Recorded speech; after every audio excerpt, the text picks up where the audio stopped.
ఏం తమ్ముడు చూస్తున్నాను. ఆ రోజు కమ్మరాజ్యంలో కడపరెడ్డి టైంలో మాట్లాడాలనుకున్నాం. తర్వాత లక్ష్మీస్ ఎన్టీఆర్ లో మాట్లాడాలనుకున్నాం. కానీ ఇప్పుడు చూస్తున్నాను వ్యూహం ట్రైలర్ చూశాను.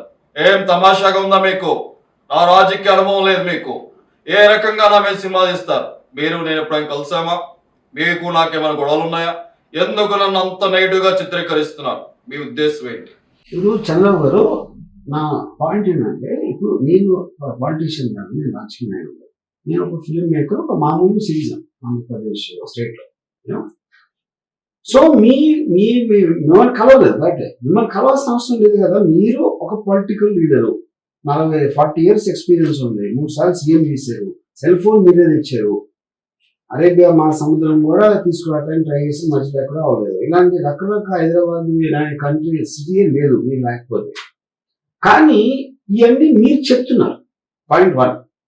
దీంతో పాటు ఇంకా ఏమేమి చేశారు ప్రజలు అందరికీ తెలిసిన ఉన్నాయి. మీరు ఎన్టీ రామారావు మీరు ఇప్పుడు ఎలా కొడిసారు, అది ఎలా చేసి ఎన్నో ఉన్నాయి. వాటన్నిటి నుంచి వచ్చిన నా ఇంప్రెషన్ తోటి ఈ సినిమా చేస్తున్నా. అప్పుడు మీరు ప్రజల్లో ఏం చేస్తున్నారని తెలిసిన నాలెడ్జ్కి నేను మిమ్మల్ని పర్సనల్ కలిసి నేను మాట్లాడి దానిలో నుంచి దాని మీద తీయడం కలిసిన, అది నా పాయింట్. అలా కాదు, మీరు ఆ మాదిరిగా చూస్తే జగన్మోహన్ రెడ్డి గారి దగ్గర ఎంత ప్యాకేజ్ తీసుకున్నారు చెప్పండి. మేము అదే ప్యాకేజ్ ఇస్తాము, మమ్మల్ని హైలైట్ గా సినిమా తీయండి మీరు. సార్ మీరు నమ్మిన నమ్మకపోయినా నేను ప్యాకేజ్ కోసం, ఎందుకంటే ప్యాకేజ్ అనేది ఇప్పుడు నేను అలాగూ చెప్తే మీరు ఆల్రెడీ ఫిక్స్ అయిపోయారు కాబట్టి మీరు నమ్మరు. ఓకే, కానీ మీరు ఎంత పెద్ద ప్యాకేజ్ ఇచ్చినా, ఒకవేళ జగన్ గారు ఇచ్చారు అనుకున్నా తీరం. ఎందుకంటే ఎన్టీ రామారావు ఎందుకు తీయగా నామాన్ని తీయట్లేదు. ఎన్టీ రామారావు గారు కొన్న క్యారెక్టర్ని పోర్ట్రేట్ చేయటంలో అక్కడ జరిగిన దాంట్లో దాని మూలాన తీయగలిగా. సిమిలర్ గా నేను ఇప్పుడు జగన్ గారిని పాజిటివ్ గా చూపిస్తున్నానని మీరు అనుకుంటే, అది నాకు జగన్ గారి ఇంప్రెషన్, నేను దాన్ని ఎప్పుడు దాయి. ఓకే, సో మిమ్మల్ని హీరోగా పెట్టి సినిమా తీయటం అనేది ప్రపంచంలో స్టీవెన్ స్పీల్బర్గ్, జేమ్స్ కెమెరాన్ వల్ల కూడా అవ్వదు. ఎందుకంటే మీరు ఉన్నదే వినలే మొత్తం మీరు, అందుకని నేను కానీ ఎవరు కానీ మీ మీద సినిమా తీయలేదు. కరెక్ట్ గా మీరు ఎలక్షన్ మూమెంట్ లోనే సినిమా రిలీజ్ చేస్తున్నాం, దాని వల్ల నేను చాలా బాధపడుతున్నా. మరి తర్వాత చూస్తే నా కొడుకుని చాలా కామెడీగా చూపిస్తున్నారు. ఇది ఎంత వరకు కరెక్ట్ అని అడుగుతున్నాను ఈ రోజు. సో ఇప్పుడు ఎలక్షన్ లో తీయడం లేదండి, సినిమా తీసిందే ఎలక్షన్ అప్పుడు హాట్ టాపిక్ గా ఉంటుంది. మీరు కానీ మీ ప్రత్యర్థులు కానీ ఎవరైనా కానీ ఉంటారు, న్యూస్ లో ఉంటారు కాబట్టి దానికోసమే తీయడం జరిగింది. అప్పుడు ఎలక్షన్ ముందు తీస్తున్నారు అనే దాంట్లో అర్థం ఉంది. ఇకపోతే మీ కొడుకును కామెడీని చూపెడుతున్నాను అని మీరు అంటే, కామెడీని చూపెట్టకపోతే ఇంకా చూపెడతారా? మీరు చెప్పండి. అది మీరు చెప్పగలిగితే నేను చంద్రబాబు నాయుడు ఫిల్మ్ ఇన్స్టిట్యూట్ లో వచ్చి నేను మళ్ళీ నేర్చుకోవడానికి ట్రై చేస్తాను. మీరు ప్రయత్నం చేయండి. తదుపరి మీకు ఇక్కడ చెప్తున్నాను వార్నింగ్, రాబోయే ఎలక్షన్ నేనే గెలుస్తాను. అప్పుడు చూస్తాను. మీకు ముంబై మాఫియా ఉండొచ్చు, దావూద్ ఇబ్రహీం ఉండొచ్చు, కానీ రాబోయే ఎలక్షన్స్ లో విజయం వచ్చిన తర్వాత అప్పుడు చూద్దాం తమ్ముడు.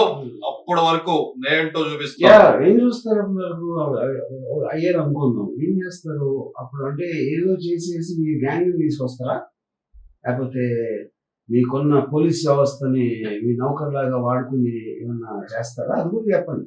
నేను గెలిచాక చూపిస్తాను నేనేంటనే. Okay, thank you sir. అంటే నాకు ఒకటే చెప్తున్నాను, ఇప్పుడు చంద్రబాబు నాయుడు గారి గురించి మీరు నా అభిమానం అంటున్నారు. మీరు అభిమానం చెప్పి నన్ను ఈరోజు ప్యాకేజ్ ఇస్తారు అని చెప్పి ట్రైన్లో చూపించడం అది ఎంతవరకు కరెక్ట్ వరం గారు? మీరు చెప్పండి. ప్యాకేజ్ ఇస్తారా నేను చెప్పలేదు, చంద్రబాబు నాయుడు మీ గురించి చెప్పారు, అది నేను చూపించాను. నేను కెమెరాతో అక్కడ ఉన్నాను కాబట్టి అది నేను తీశాను. నేను ప్యాకేజ్ ఇస్తారని ఎప్పుడు నేను చెప్పలేదు. సో చంద్రబాబు క్యారెక్టర్ ఆఫర్ చేశాను, ఆఫర్ చేసింది మీరు స్వీకరించారని కూడా నేను చెప్పలా. చర్యలు చూస్తాం, ఇంకొకసారి చూడండి. ప్యాకేజ్ ఇస్తా అన్నారు, దాని మీద మీరు ఏమి రియాక్షన్ ఇవ్వలేదు కదా. అప్పుడు తీసుకున్నారా లేదా అనేది సస్పెన్సే కదా, నేను చూపించింది అదే. మీరు వ్యక్తిగతంగా ఏ ఇంటర్వ్యూలో చూసినా నేను పవన్ అభిమాని అంటారు. అభిమాని ఎప్పుడు కూడా తనకు నచ్చిన హీరోని నెగిటివ్ గా చూపించకూడదన్న విషయం మీకు ఎందుకు తెలియదు? ఇప్పుడు అభిమాని అనే దానికి నిజమైన అమ్మాయి అర్థం ఏంటంటే, తను అభిమానించి అతను చాలా బాగుండాలి, పైకి వెళ్ళాలి, అతను అనుకున్నది సాధించాలి అనుకున్నవాడే నిజమైన అభిమాని. ఊరికని మీ మొహం చూపిస్తే చప్పట్లు కొట్టి బీగమనే కాకుల్లాగా మన మేకలాగా అరిస్తే అదే అభిమానం అని మీరు అనుకుంటే నేనేం చేయలేదు. నేను కేవలం మీ మంచి కోరే నేను చెప్పిన ప్రతిదీ ఒక ఉచిత సలహా. తీసుకోవడం తీసుకోకపోవడం అనేది మీ జ్ఞానం మీద ఆధారపడదు.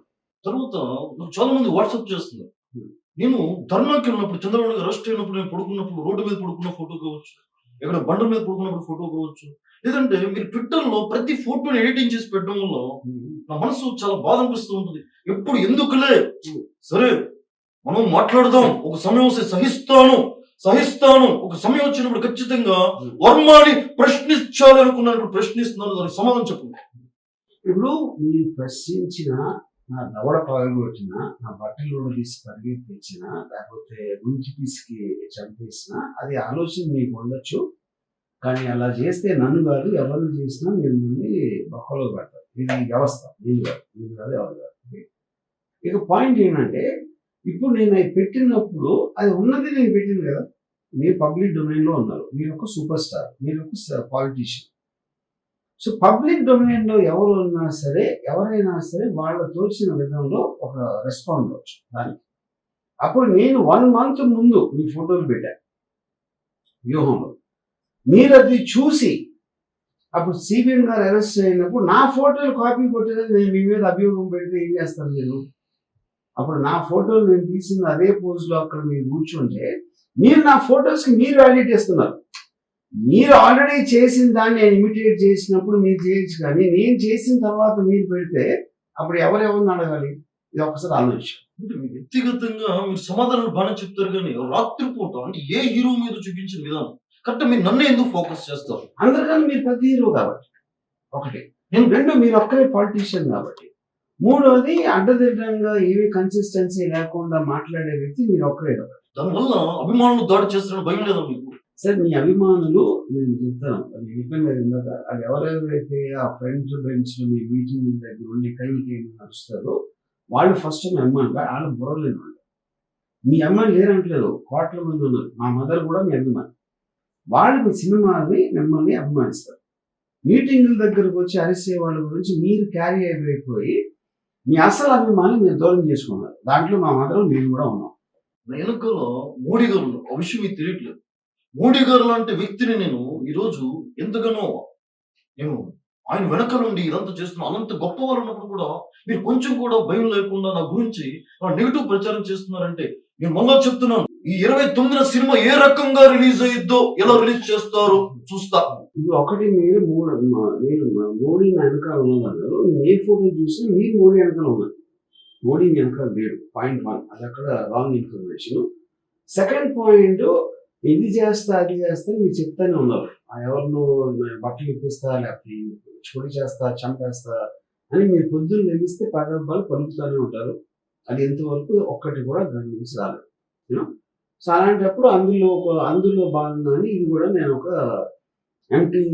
Empty vessels make lot of noise అని ఇంగ్లీష్లో ఒక సామెత ఉంది. అది ఒక్కసారి మీరు 2 లక్షల పుస్తకాలు చదివారు కాబట్టి ఆ పర్టికులర్ ఫేస్ అర్థం ఏంటో ఒకసారి అర్థం చేసుకోండి. అంటే ఈ సినిమా ట్రైలర్ చూస్తున్నప్పుడు ఏదో అన్నయ్య నేను నిజంగా మాట్లాడుకున్నట్టు, అన్నయ్య నాకేదో సలహా ఇస్తే అన్నయ్య మాట వినకుండా నేను వెనక్కి వెళ్ళిపోయి మీరు చూసినట్టుగా ఈ ట్రైలర్ లో ఎందుకు అన్నయ్య ఇన్వాల్వ్మెంట్ చేయాల్సి వచ్చింది?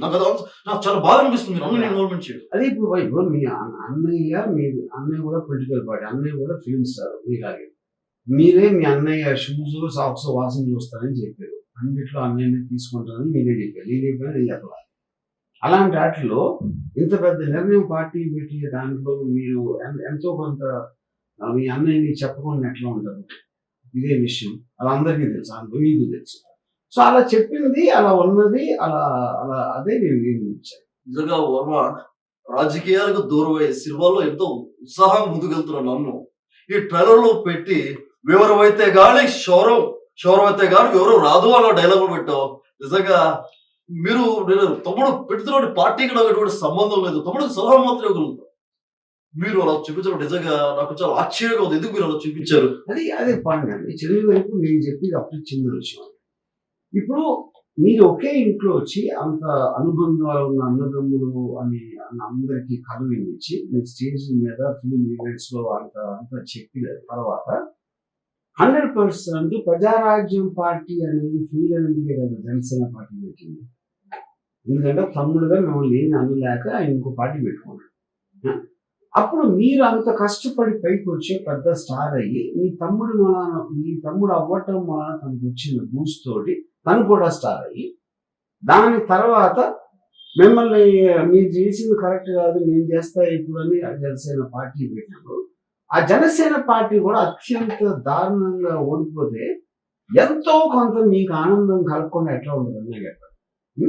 మనిషి అన్నవాడుకి ఉండకుండా ఉంటుందా అనేది అది ఊహించి నేను చేశాను. అది మీరు అనుండొచ్చు, బయట అనుండొచ్చు, లోపల అనుకుండొచ్చు, ఇంట్లో జరిగి ఉండొచ్చు.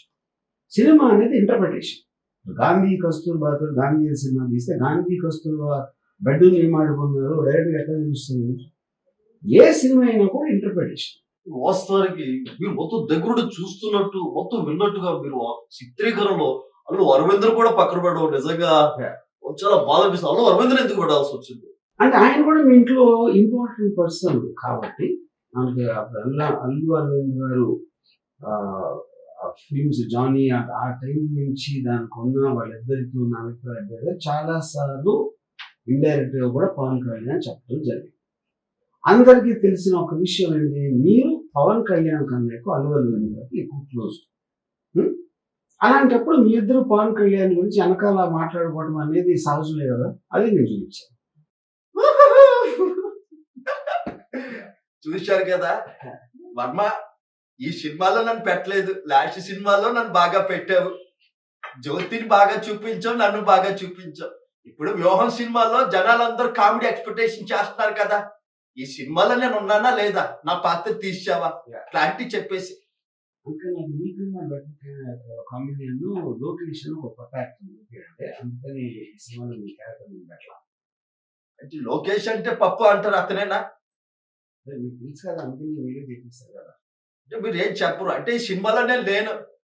191 దేశాలు తిరిగాను. ఈ ఎలక్షన్ లో కూడా నేను క్యాంపెయిన్ చేయబోతాను నెక్స్ట్ ఏపీలో. మీరు నన్ను పెట్టాలి కదా, పెడితే కదా అక్కడ జనాలు చూసి కామెడీ చూసేది. ఎందుకు పెట్టలేదు? నేను అదే చెప్తున్నాను, సినిమాలో కామెడీ అనేది ఇంపార్టెంట్, కానీ మీకన్నా బెటర్ కామెడియన్ నాకు దొరికారు కాబట్టి ఈ సినిమాలో మిమ్మల్ని పెట్టలేదు. కానీ అతి త్వరలో వేరే సినిమా తీయబోతున్నా, దాంట్లో మీరే మెయిన్ హీరో. ఆ బయోగ్రఫీ తీయాలని ఎప్పటి నుంచో అడుగుతున్నా. వ్యూహం తర్వాత మళ్ళీ శబ్దం తీసేస్తున్నారు. నా శబ్దాల గురించి ఎప్పుడు తీస్తారని అడుగుతున్నాను. మీరు మాట్లాడుతున్నారు, మీరు నెక్స్ట్ టైం ఎప్పుడు అన్ని చోట్ల ఎలక్షన్ పోటీ చేస్తారో ఏ సంవత్సరం ఎప్పుడైనా అయితే ఆ రోజున ఉట్టి మీరు ఒక్కరే ఉంటారు, ఏకపాత్ర మీ మీద వస్తుంది సార్. తప్పకుండా కావాలంటే జ్యోతి కూడా యాక్ట్ చేస్తుంది, మంచి జ్యోతి యాక్టింగ్. ఇప్పుడు చాలా మంది మొన్న కమరాజ్యంలో కడప రెడ్డిలు తీశారు, అందులో నా క్యారెక్టర్ అన్ని క్యారెక్టర్ కంటే బాగా హైలైట్ అయింది.